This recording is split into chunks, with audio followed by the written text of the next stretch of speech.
Buenos días a todos y a todas. Un gusto estar con ustedes aquí compartiendo, aunque sea de forma remota y asincrónica, como dicen ahora.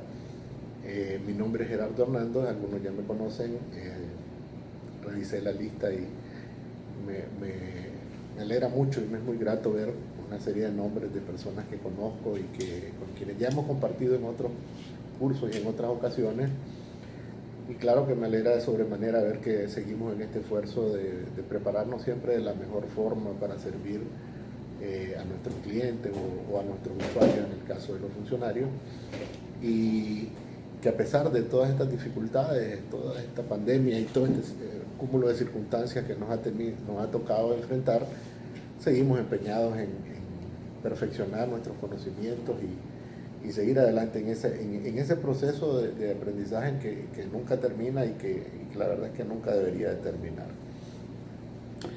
Yo voy a impartir parte de los contenidos que están contemplados en el curso en este diplomado de arbitraje que está impartiendo el Instituto de Altos Estudios Judiciales de Nicaragua, y conmigo van a transitar una serie de temáticas que están enfocadas esencialmente en ese gran tema que es el procedimiento arbitral.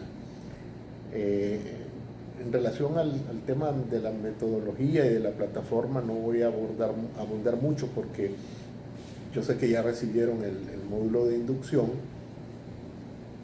y ya han estado interactuando con la plataforma, de forma tal de que ya probablemente a estas alturas ya están bastante familiarizados con la plataforma y con todos los mecanismos que esta contiene. Al margen de eso, pues todos estamos practicando estas nuevas formas de aprendizaje, estos nuevos métodos, estas nuevas metodologías. Y por supuesto que les pido a todos que se sientan en libertad para en cualquier momento establecer comunicación conmigo a través de todos los mecanismos que ya conocen que tiene la plataforma. Ya saben que tiene formas de comunicarse a través de mensajería, a través de correos electrónicos. Eventualmente vamos a hacer algunos foros donde vamos a participar todos. Y además hemos pensado en realizar por lo menos una sesión, si no más de una, en tiempo real, ¿verdad? En una sesión en la que todos nos conectemos en esa metodología clásica que se está ahora utilizando tanto, que es la de los webinars en vivo, para que podamos interactuar, ¿verdad? En alguna de las clases, evacuar algunas dudas, discutir sobre algunos temas que consideren ustedes importantes. En todo caso, pues a través de la plataforma vamos a estar interactuando, vamos a estar comunicándonos y estableciendo las fechas para realizar esas actividades. Obviamente esas actividades también se van a grabar de forma tal pues de que si alguien por alguna razón no pudiera conectarse en el momento en que todos lo estamos haciendo, pues luego pueda acceder a esas grabaciones y tener el conocimiento de lo que estamos hablando en ese momento.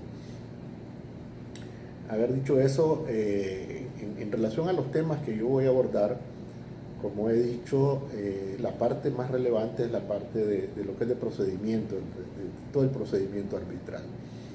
Yo sé que ya a estas alturas ya han discutido el tema, digamos, de lo que es la inserción del proceso arbitral, que es esencialmente las generalidades, los tipos de arbitraje, y en particular lo relativo a las cláusulas de arbitraje, que son en esencia lo que termina definiendo la forma que luego va a tomar el proceso arbitral. Al margen de que pues, asumo que ya están claros de todo eso, pues con el mayor de los gustos, si tuvieran alguna duda o alguna cosa que comentar, podemos hacerlo a través de los mecanismos que ya hemos comentado. Con esa base, conmigo van a transitar por todo lo relacionado con el proceso arbitral y por todas sus fases, incluso desde antes de iniciar el proceso arbitral, porque, y es casualmente sobre lo que vamos a hablar el día de hoy, vamos a empezar hablando sobre el tema de las medidas cautelares en los procesos arbitrales, cómo interactúa toda esta regulación que está contenida en el Código Procesal Civil con las normas que tienen que ver con la materia arbitral. Luego vamos a hablar sobre toda esa fase de organización e integración del procedimiento arbitral, en esencia enfocados en la integración de los tribunales arbitrales, ¿verdad? Cómo se integran, cuáles son las diferentes modalidades, dependiendo si estamos frente a un arbitraje ad hoc o si estamos frente a un arbitraje institucional, cómo se seleccionan los árbitros. Ahí mismo vamos a hablar, por supuesto, de las calidades que han de tener los árbitros y las prohibiciones o los casos en que de las personas que no pueden fungir como árbitro, cómo se resuelven los temas de integración dependiendo del tipo de arbitraje al que nos estemos refiriendo, y cómo se integra ya el tribunal en forma concreta. También como parte de esa fase o de esa etapa de organización del procedimiento arbitral, vamos a hablar de la parte de planificación que es típica en un proceso arbitral, lo que es la elaboración del calendario procesal. Vamos a hablar un poco de un mecanismo que no es muy usado en Nicaragua, pero yo sí creo que a pesar de que no está en la ley y en ninguno de los reglamentos institucionales, es un mecanismo extraordinariamente valioso, que es el acta de emisión de los árbitros. Eso ayuda mucho. Lo vamos a mencionar porque existe, ¿verdad? Y un arbitraje ad hoc perfectamente podría utilizarlo, o incluso un arbitraje institucional, aunque no lo tenga estipulado, podría un tribunal utilizarlo. Luego vamos a hablar de lo que es la fase alegatoria de los procesos arbitrales. En particular hablaremos de la demanda, los requisitos de la demanda, la contestación, la posibilidad de la reconvención en los procesos arbitrales, cómo se organiza el proceso cuando tenemos esa particularidad de que tenemos una demanda y una reconvención, o sea que tenemos dos procesos arbitrales marchando en paralelo. Ahí yo he visto pues algunas deficiencias en algunos procesos, pues que obviamente vamos a tratar de evitarles esa angustia. Luego, una vez agotada esa fase de la etapa alegatoria, donde se definen las pretensiones y las peticiones de cada una de las partes, vamos a hablar de todo lo que es la fase probatoria de los procesos arbitrales. Vamos a hablar en particular de los medios de prueba, las particularidades de toda esa actividad probatoria dentro de los procesos arbitrales. Vamos a hablar de algunos mecanismos que existen, algunos guías de actuación en relación a los procesos arbitrales que han sido elaboradas por organismos internacionales que se dedican esencialmente a esto. En particular vamos a hablar de las reglas de la IVA sobre la prueba, de las reglas de ICC sobre la prueba, que son guías que pueden ayudar mucho, ¿verdad? A desarrollar todo lo que es el mecanismo de prueba, el mecanismo de evacuación, proposición, la delimitación de la prueba en materia arbitral. Luego vamos a hablar también de la parte decisiva o decisoria de los procedimientos arbitrales, en particular del laudo arbitral, la estructura del laudo, los tipos de laudos que pueden existir. Muy probablemente vamos a hacer algún ejercicio de redacción del laudo. Finalmente vamos a hablar de los recursos que la legislación nuestra contempla contra los laudos arbitrales, en particular del recurso de nulidad contra los laudos arbitrales. Entonces, en general, esa es la temática que estaríamos abordando. Pues, probablemente, si hay algún otro tema que la mayoría estuviera interesado, pues con gusto lo podemos abordar, ¿verdad? A mí me gusta tener una currícula lo más flexible que se pueda, porque ya saben ustedes que lo relevante en todo caso es el aprendizaje, ¿verdad? No tanto cumplir con un programa, sino que lo relevante es que realmente sintamos que aprendimos algo y que evacuemos la mayor cantidad de dudas que tengamos. Entonces, desde esa perspectiva, también les digo pues que pues, ciertamente tenemos un programa que ustedes lo conocen, un diseño que ya está establecido y aprobado, pero también quiero enfatizar en el hecho de que pues, no está escrito en piedra y que además para mí lo más relevante es que este tiempo que todos vamos a invertir en esta jornada de aprendizaje pues sea lo más valioso posible y en particular que ustedes sientan que han evacuado la mayor cantidad de dudas que tienen y que ha sido un tiempo productivamente empleado. Entonces, en ese sentido, les quiero decir con toda claridad que estoy abierto a cualquier tema en particular que tal vez no haya sido mencionado en el diseño y de nuevo, ¿verdad? Tener las sesiones que sean necesarias, bien sea pregrabadas o bien sea, digamos, en tiempo real, con el mayor de los gustos, ¿verdad? De nuevo, lo importante es lo que nos llevemos de aprendizaje en este caso.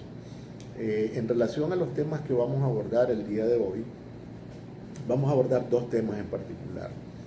El primero es el tema relacionado con las medidas cautelares. Ya en la plataforma van a contar con una serie de material auxiliar que les puede servir para este tema, o para estos dos temas en particular. En primer lugar, tienen ya en la guía, perdón, en la plataforma ya tienen lo que es una guía metodológica para el abordaje de estos dos temas.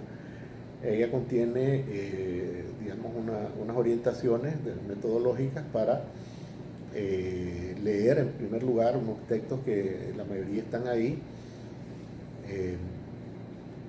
y luego responder unos cuestionarios relativamente sencillos que más bien son preguntas para guiar la lectura y finalmente dos actividades que son las que eventualmente van a ser evaluadas, que ahí están descritas. Y también en ese mismo documento están 4 casos hipotéticos obviamente, en los cuales van a ser en esencia el material de trabajo que vamos a desarrollar durante toda esta fase del diplomado. La idea es que entiendo que ya están organizados en grupo. Cada grupo pues, tendrá uno de los casos y la idea es que sobre la base de ese caso construir todo lo que es el procedimiento de arbitraje en todas sus etapas, ¿verdad? Cada grupo pues, va a tener que trabajar, digamos, desde el requerimiento, eventualmente hacer todo lo relacionado a la integración del tribunal arbitral, tendrá que presentar su demanda cada grupo y su contestación,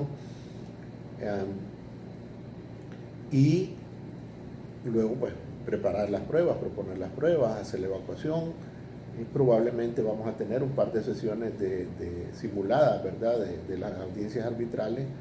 Me parece que tal vez las más significativas podrían ser las de prueba en primer lugar y unas de alegatos conclusivos probablemente sean las más productivas, las más útiles para este proceso.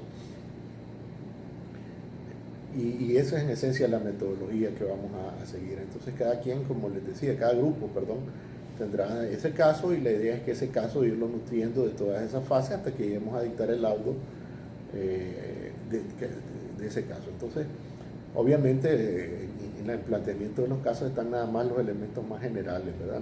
No hay un detalle tan minucioso, pues obviamente tendrán que nutrirlo de los detalles, ¿verdad? Sin desvirtuar la esencia del caso. Ahora, hay un tema que sí me interesa destacar de sobremanera y es que, por favor, recuerden que este diplomado es de arbitraje, no es de derecho sustantivo. ¿Qué quiero decir con eso? Que el enfoque esencial de la evaluación no está dirigido a los temas de derecho sustantivo. Obviamente hay que conocerlos, pues todos somos abogados, van a jugar un papel relevante en el planteamiento de sus casos. Sin embargo, quiero decir que no se trata de ganar el juicio o ganar o perder este arbitraje, ¿verdad?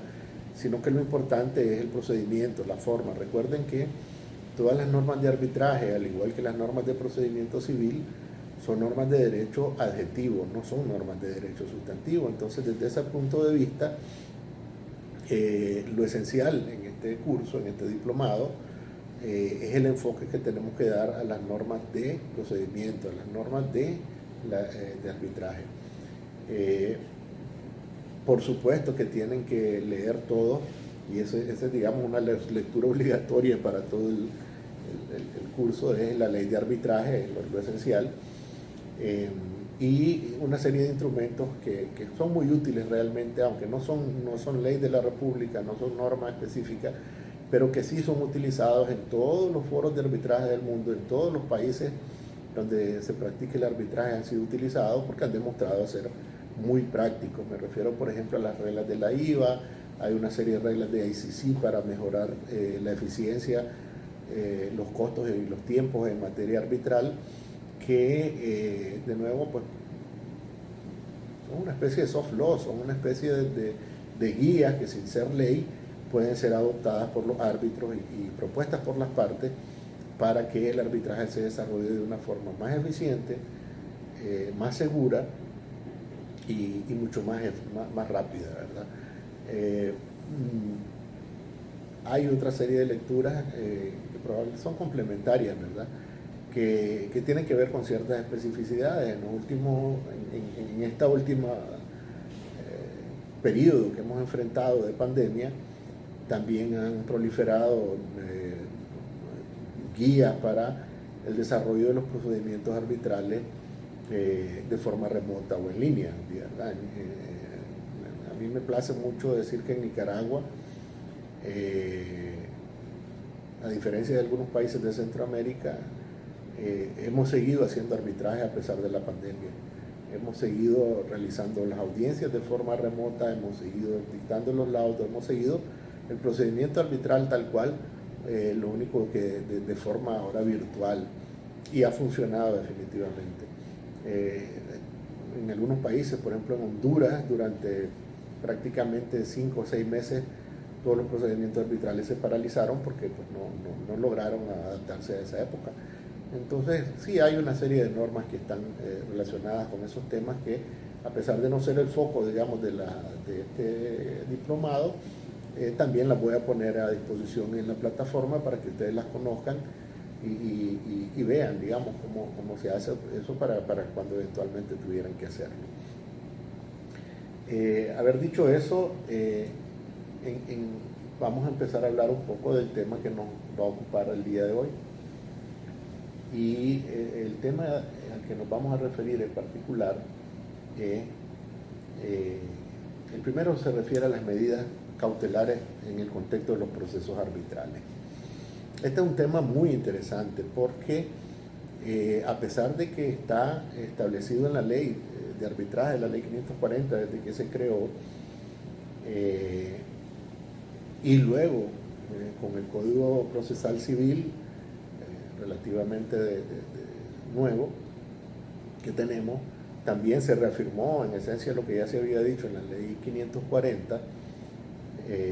A pesar de eso, a pesar de que ya tenemos años de tener en vigencia la ley 540, a pesar de que desde que entró en vigencia se han hecho una cantidad increíble de arbitrajes en Nicaragua, la verdad es que muy poco se ha utilizado. Y les digo una cosa, yo tengo alguna experiencia como árbitro y como abogado de parte en arbitraje, pues he participado en bastantes arbitrajes. Es la fecha y todavía no he visto un solo caso en el que un tribunal arbitral haya decretado una medida cautelar en el contexto de un procedimiento arbitral.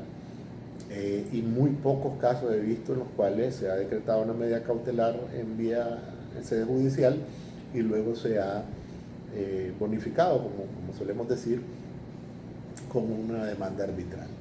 Sin embargo, la ley ya lo prohibió, la ley está ahí y es importante saber que existe.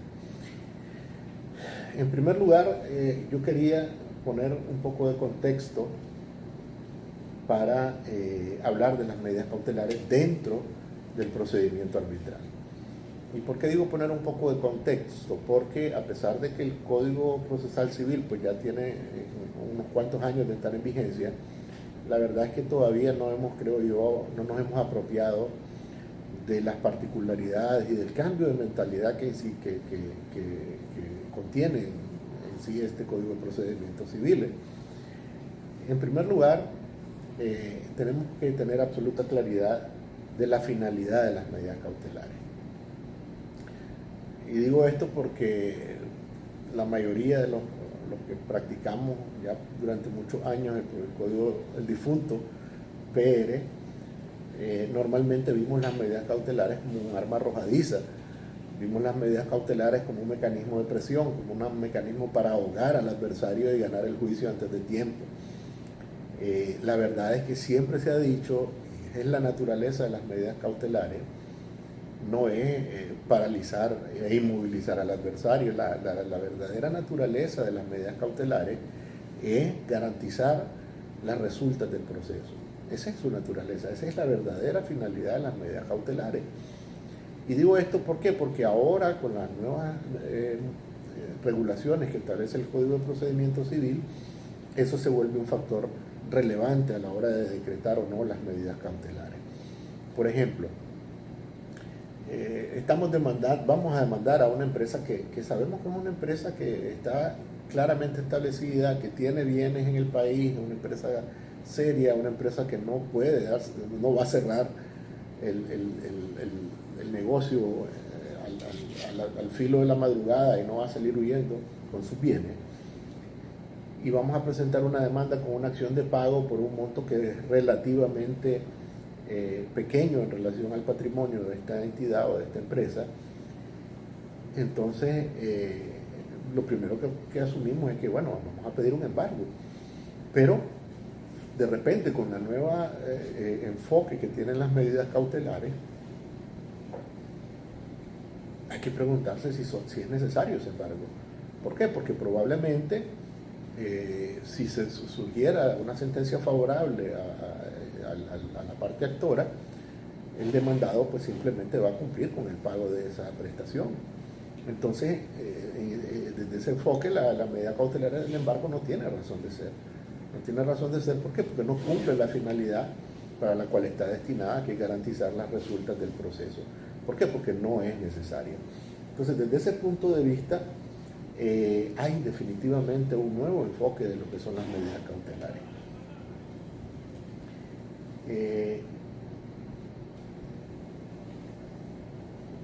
Vemos que ahora hay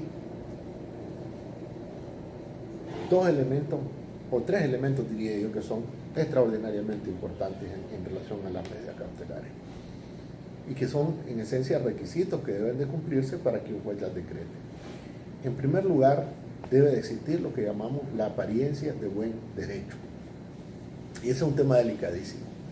¿Por qué? Porque para los que litigamos bajo las reglas del difunto, le digo el difunto al PR,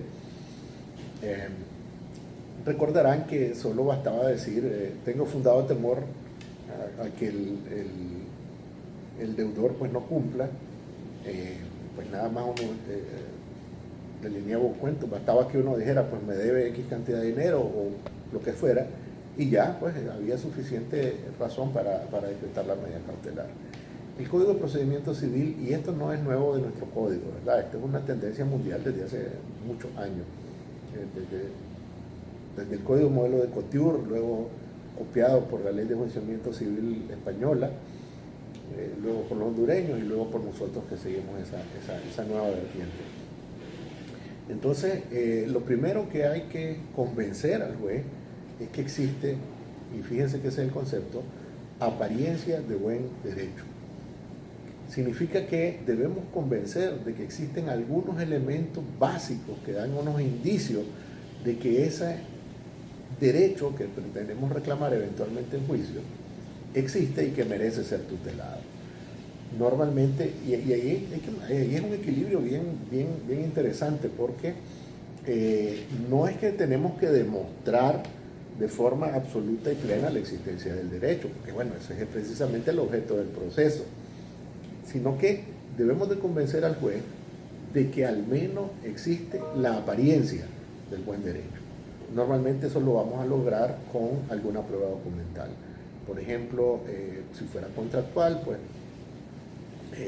la existencia de un contrato, la existencia de algunas comunicaciones y tal, que den ese indicio, sin que sea, de nuevo, indispensable demostrar la totalidad de la pretensión. Y eso es un tema de un equilibrio, de nuevo, delicado. Lo que sí no puede suceder es que creamos que la apariencia de buen derecho solo se logra porque yo lo dije, ¿verdad? Eso no, definitivamente no es así. Pero ese es el primer requisito. En segundo lugar, el otro elemento relevante es el peligro de la mora. Y esto tiene que ver con el ejemplo que ponía hace un momento. Si estamos frente a una demanda con acción de pago por un monto relativamente modesto, frente a una empresa que obviamente tiene un patrimonio que tiene suficiente capacidad para enfrentar esa sentencia, entonces realmente no existe el peligro de la mora. No existe ese riesgo tan relevante de que esta empresa, a la hora que se dicte la sentencia, ya no tenga bienes para responder por esas obligaciones. Y eso hay que entenderlo en su sentido más amplio, ¿verdad? Por ejemplo, imagínense que la demanda fuese sobre la nulidad de un contrato. Probablemente, si solo es una demanda de carácter declarativo, probablemente no haya necesidad de medidas cautelares. ¿Por qué? Porque no hay peligro de mora. Entonces, eso pues, obviamente será una evaluación que tiene que hacerse en cada caso concreto, dependiendo de las características de cada uno de esos casos. Pero el tercer elemento, que es muy relevante, tiene que ver con la proporcionalidad de la medida que se está solicitando. Y esta proporcionalidad tiene que ver con varios elementos. En primer lugar, que sea una medida adecuada para la finalidad que estamos persiguiendo.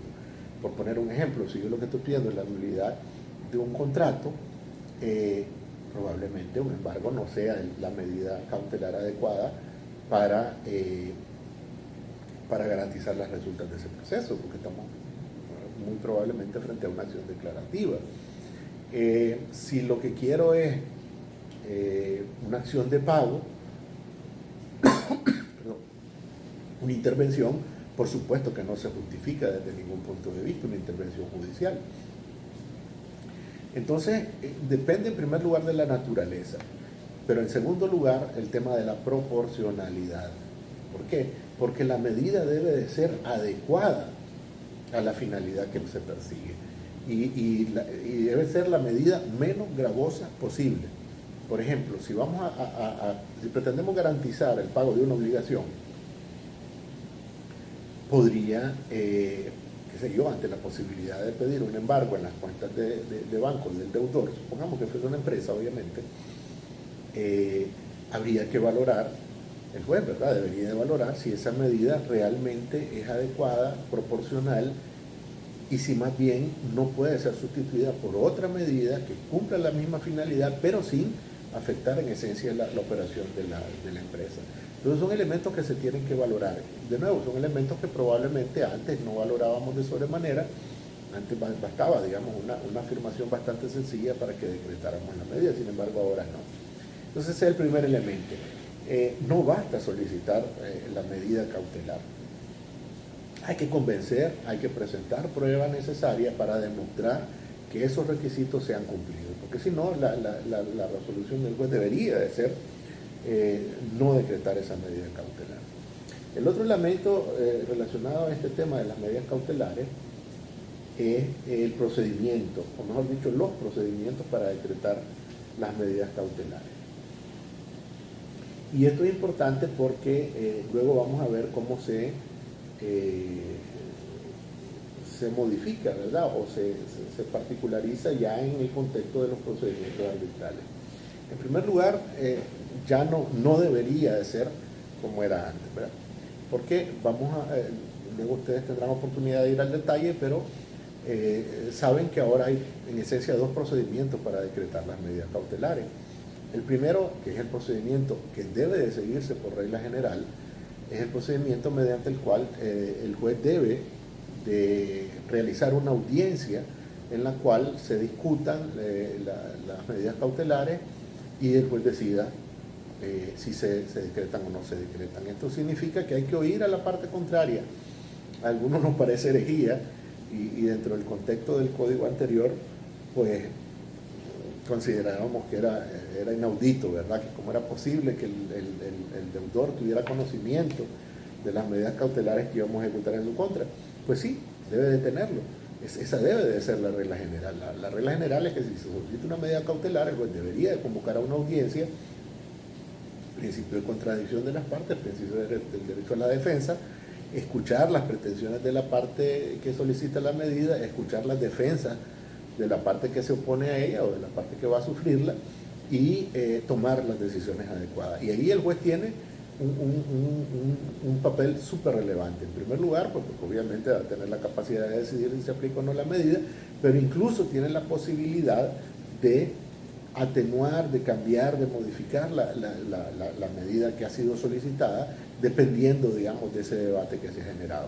¿Qué es lo que se va a discutir en esa audiencia? Pues obviamente la necesidad de la medida cautelar, o sea, si es o no necesaria, y los requisitos, el cumplimiento de los requisitos en esencia. En primer lugar, pues si existe una apariencia de buen derecho, sin que esto signifique prejuzgar el fondo, si existe el peligro de la mora, ver la proporcionalidad de la medida que está siendo propuesta, si es proporcional a lo que se va a debatir en juicio, si existe el riesgo de que sea una medida demasiado gravosa, la eficacia de la medida propuesta, y obviamente va a ir a la parte